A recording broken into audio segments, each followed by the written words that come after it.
Bonjour à tous et bienvenue sur Séries et Jeux vidéo. Je sais que j'arrive après tous les gros youtubeurs à propos de cette saison 3 de Stranger Things, mais j'avais envie de me poser tranquillement pour vous proposer un avis personnel et aussi loin que possible des classiques du genre. J'ai essayé d'éviter un maximum les spoilers, mais vous trouverez très certainement des moments où j'ai laissé passer certains moments importants, mais même dans ces cas-là, j'essaye de rester le plus vague possible pour ne pas dévoiler la conclusion. Bon, j'ai quand même trouvé un défaut à cette saison et je vais vous expliquer ce qui m'a saoulé. Passons quelques minutes ensemble, c'est parti, générique.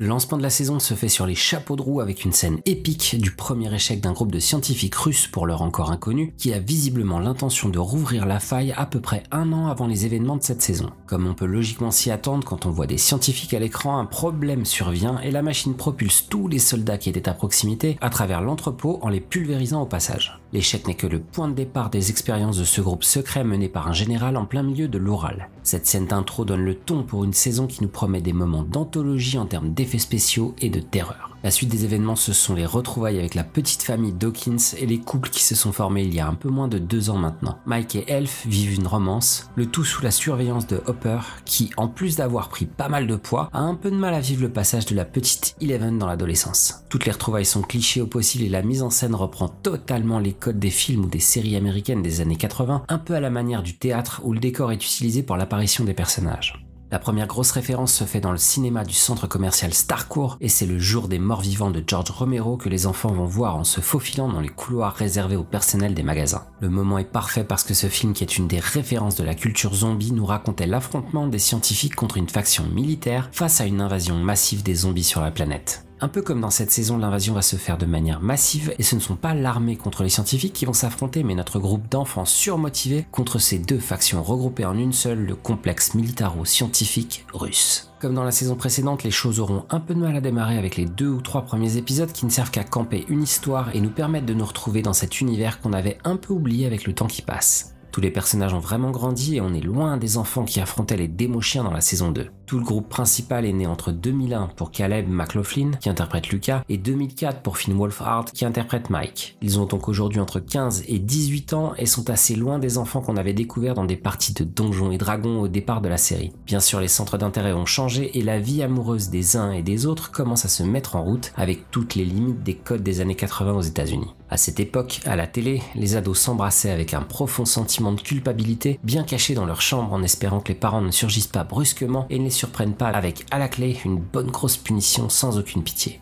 On est donc à des milliers de kilomètres de ce qui est proposé aujourd'hui dans les séries US avec ce qu'on peut voir dans Euphoria par exemple sur OCS. Comme la production nous l'avait teasé pendant la campagne de promo de la série, les relations amoureuses sont un des éléments essentiels de cette saison, avec principalement Hopper et Joyce, Mike et Elle, mais aussi l'installation du lien entre Steve et Robin, un nouveau personnage qui va prendre une place prédominante dans cette saison 3. Mais ces relations amoureuses sont un moyen pour mettre en place un nouvel axe dans le message transmis par la série et tous ces couples remettent clairement les femmes au centre de la prise de décision et de la gestion du pouvoir dans les relations entre les personnages du groupe. Aucun anachronisme dans cette évolution des personnages par les scénaristes de la série parce que les années 80 représentent la 3e vague du féminisme dans le monde et pour une grande part aux États-Unis avec la mise en avant de la femme assurée, puissante et sexuellement libérée contre son opposé ingénu, passive et faible de l'époque passée. Dans cette 3e saison, les personnages féminins de Stranger Things sont de plus en plus au centre de l'histoire et des prises de décision de manière assumée et parfois revendicative. Joyce n'est plus la mère perdue qui ne comprend rien aux événements qui se déroulent autour d'elle et elle s'intéresse même à l'aspect scientifique du symptôme visible des interventions des scientifiques sur le magnétisme dans tout Hawkins. Dans sa relation avec Hopper, c'est elle qui essaye de tenir les rênes en gardant ce gros ours à distance, histoire de se protéger après la perte de Bob dans des circonstances assez dramatiques. De la même manière, Robin est face à Steve la voix de la raison et de la sagesse contre ce personnage encore complètement perdu dans l'adolescence et toujours attaché aux principes mis en place dans la plupart des lycées aux États-Unis, la popularité et l'importance de l'image que les autres ont de soi. Mais là où le féminisme est le plus marqué, c'est surtout dans le comportement de Max qui se donne comme mission de défendre la position de l'indécise Eleven contre Mike et contre le groupe en général. Un bon moyen de redonner à Eleven du caractère et même un peu de charisme dans ses relations avec les autres. Que ce soit dans les relations amoureuses avec le plaquage de volée de Mike par Eleven qui a certainement provoqué des frissons à pas mal de monde, mais aussi dans les phases d'action avec la maîtrise de ses pouvoirs de plus en plus impressionnante, le personnage interprété par Millie Bobby Brown prend toute l'ampleur que méritait l'actrice parce qu'elle est clairement la pièce maîtresse du casting de la série avec un jeu d'actrice toujours dans la mesure et complètement adapté aux scènes qu'elle interprète. Elle sait varier entre candeur et indécision d'un côté et violence et absence de pitié de l'autre. Les scènes où elle reprend le contrôle d'une phase de combat en balançant ses ennemis comme des simples balles de tennis d'un mur à l'autre ou tout simplement à travers les cloisons, ces scènes-là sont cathartiques par le décalage entre la puissance qu'elle est capable de déployer d'un côté et la fragilité qu'elle transmet à l'écran de par son physique et ce regard qui a l'air toujours un peu perdu face à ce monde qu'elle ne maîtrise pas encore totalement. Les différents affrontements qu'elle peut avoir avec le Mind Flyer sont proposés comme un crescendo de puissance et de violence, avec même une notion de sacrifice général dans cette scène de fin qui, en plus d'être impressionnante, est tout bonnement magnifique. Voilà le point suivant que je voulais aborder au sujet de cette saison, c'est la mise en scène et le travail effectué sur la photo. La saison 2 nous avait déjà montré que les séries Netflix étaient capables de monter le niveau de ce qui a été et sera proposé à la télévision parce que les effets spéciaux comme le scénario étaient tout bonnement impressionnants et très ambitieux. Rien à dire là-dessus, même si je n'étais pas fan du tout de ce look mi-punk, mi-gothique qui avait été choisi pour Eleven, la scène de fin et la fermeture du portail avec la grosse claque psychique que s'était pris le Mind Flyer en pleine face étaient dantesques et tout bonnement impressionnantes. Les scènes de cette saison 3 avec en premier lieu la scène d'intro qui nous colle dans notre canapé pour bien nous mettre en condition, ces scènes sont non seulement gigantesques, palpitantes avec des effets pyrotechniques et électriques hallucinants, mais elles ajoutent en plus une touche de poésie, un plus esthétique où viennent se greffer des effets de lumière, de transparence et de classe, principalement quand on s'attarde sur la majesté du monstre qui trône en plein milieu de ce centre commercial ravagé par son atterrissage chaotique.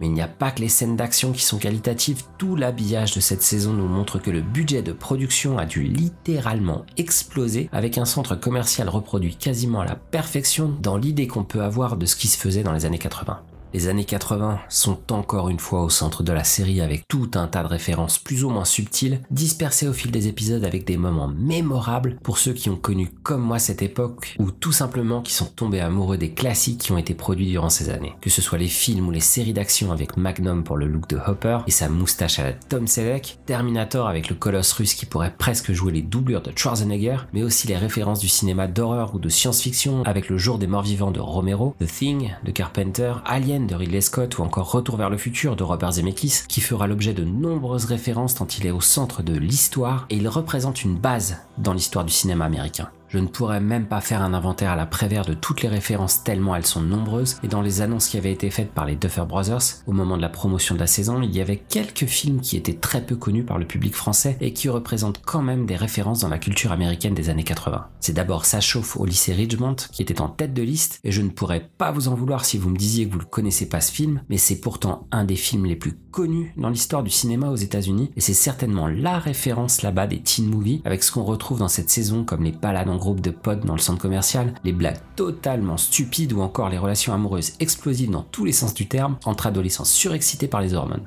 Il y avait ensuite The Thing de Carpenter, mais j'en ai déjà parlé donc pas la peine de revenir dessus, même si le petit laïus de Lucas sur le remake qui serait meilleur m'a donné envie de casser ma télé. Les deux films qui suivaient m'ont fait me poser pas mal de questions avant la diffusion de la saison parce que je voyais pas comment des références à La Poursuite du Diamant Vert avec Michael Douglas et Indiana Jones pourraient être placées, mais ce sont de petites touches qui sont apportées avec l'évasion de Steve et Robin au moment de passer sous la porte automatique, avec la glissade au dernier moment ou encore quand ils sont attachés dos à dos sur les chaises comme dans La Dernière Croisade où Sean Connery et Harrison Ford sont exactement dans la même position. Était ensuite évoqué Midnight Run, d'abord avec Robert De Niro, qui est un film de chasseur de primes, qui se retrouve à de nombreuses reprises au moment de la fête du 4 juillet, mais le film qui me faisait poser le plus de questions c'est Jurassic Park. Mais je pense qu'une seule scène rappelle vraiment le film, avec la réflexion de la petite Holly, la sœur de Mike, sur les arbres qui se déplacent à cause de la créature qui se rapproche dangereusement du groupe.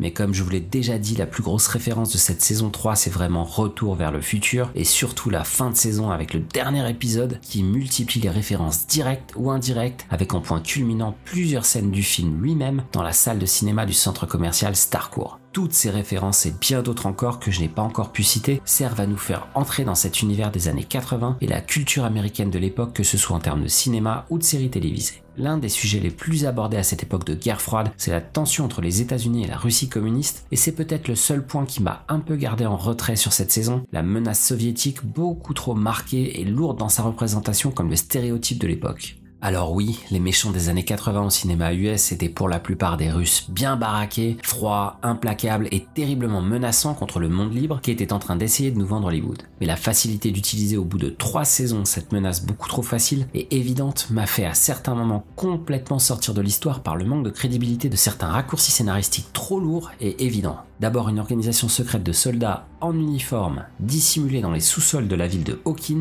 sans qu'aucun habitant n'ait jamais rien remarqué ou sans que la NSA, le FBI, la CIA ou n'importe quelle agence de renseignement n'ait réussi à les détecter, c'est quand même un gros morceau à avaler. En fait, je crois tout simplement que j'ai pas été le seul à être resté insensible à cette référence, et c'est très certainement à cause de la référence utilisée pour cette partie du scénario, le film qui a servi de base pour cet arc de l'histoire, qui est L'Aube Rouge, qui met en scène un peu à la manière de Sa Majesté des Mouches, un groupe d'adolescents qui doit affronter dans un film uchronique le bloc de l'Est qui envahit les États-Unis au cours d'une 3e guerre mondiale sur fond de communisme contre libéralisme. Le film a eu, contrairement aux États-Unis, un accueil plutôt tristouné en France parce que historiquement la France n'avait absolument pas les mêmes rapports avec la Russie et surtout avec le communisme qui était depuis bien longtemps ancré dans la culture politique du pays. Je vous l'accorde quand même, cette menace rouge crée des situations bien amusantes et des méchants très caricaturaux mais plein de charisme et toujours terriblement inquiétants. Pour tout vous dire, j'ai choisi ce défaut qui m'a gêné à plusieurs reprises, mais ça n'a pas du tout gâché mon plaisir au visionnage des 8 épisodes de cette saison 3 qui est littéralement construite comme un film gigantesque. Comme vous l'avez peut-être vu si vous me suivez sur les réseaux sociaux, j'ai eu la chance de pouvoir visionner les épisodes au Grand Rex au cours de la soirée organisée par Netflix le jour du lancement, et assis dans mon fauteuil entre 2 hurlements du public à chaque fois qu'on retrouvait un des personnages, je me disais simplement que j'avais vraiment l'impression de regarder un film qui dure plus de 8 heures, d'accord, mais la construction de la trame est faite de telle manière qu'on ne décroche jamais vraiment de l'intrigue et il n'y a pas un épisode qui ne sert à rien, comme ça peut être le cas dans beaucoup de séries Netflix.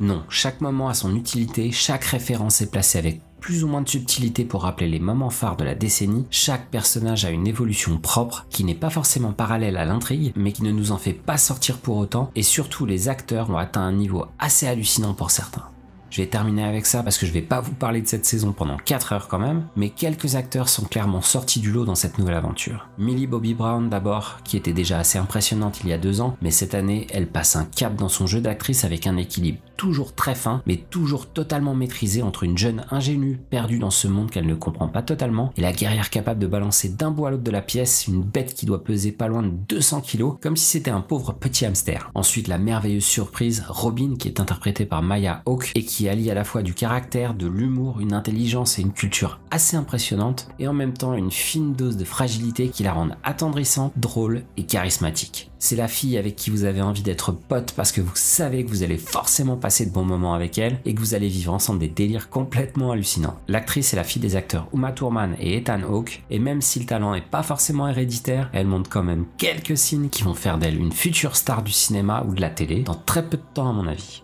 Pour finir, et parce que je ne peux pas citer tous les acteurs, Dacre Montgomery, qui n'avait pas fait grand chose avant Stranger Things, mis à part avoir joué dans l'adaptation de Power Rangers au cinéma, passe du statut de personnage détestable et stéréotype du délinquant violent et dangereux pour nos héros, à celui de l'outil du Mind Flyer, utilisé pour créer une armée de morts, comme ça peut être le cas dans la plupart des films de morts vivants. Il est physiquement affûté, il est inquiétant et pratiquement toujours menaçant, mais il nous laisse voir à certains moments un fond de bon garçon torturé par des épisodes de violence dans son enfance. Même si ses liens familiaux avec Max ne sont pas assez mis en avant à mon goût, on sent qu'il existe entre les deux un lien fort et que malgré quelques mauvais moments du passé, il garde quand même un amour profond qui les lie comme beaucoup de frères et sœurs qui se détestent en façade et qui seraient capables des plus fous sacrifices s'ils devaient se sauver l'un ou l'autre. Vous l'aurez certainement remarqué, je n'ai pas fait une critique au sens propre de cette 3e saison de Stranger Things parce que je voulais pas faire comme tout le monde, parce que vous avez déjà vu, lu ou entendu des dizaines d'avis sur cette saison. J'ai passé un merveilleux moment avec ces Goonies perdus dans un film de Spielberg ou de Cronenberg et je suis impatient de voir comment Netflix va s'arranger de ces déchirements de fin de saison. Et je suis bien curieux de savoir qui est vraiment cet Américain dont parlent les Russes dans la scène post-générique. Ma théorie perso, c'est qu'il s'agit du Dr Brenner parce que pour moi la mort qui survient dans le dernier épisode était difficilement évitable et un retour serait beaucoup trop gros et surtout trop rapide et précipité. Comme d'habitude, donnez-moi votre avis sur ma critique, je suis curieux de savoir ce que vous en avez pensé. Pour la suite, j'ai pris du retard et je vous prépare donc les 2 top 10 que je vous avais promis, avec d'abord le bilan de mi-saison de mes séries favorites tous supports confondus, et ensuite le top 10 des séries que j'attends le plus pour cette 2e partie de 2019. Comme d'habitude, portez-vous bien, regardez des séries, jouez à volonté et je vous dis à très bientôt sur Séries et Jeux vidéo.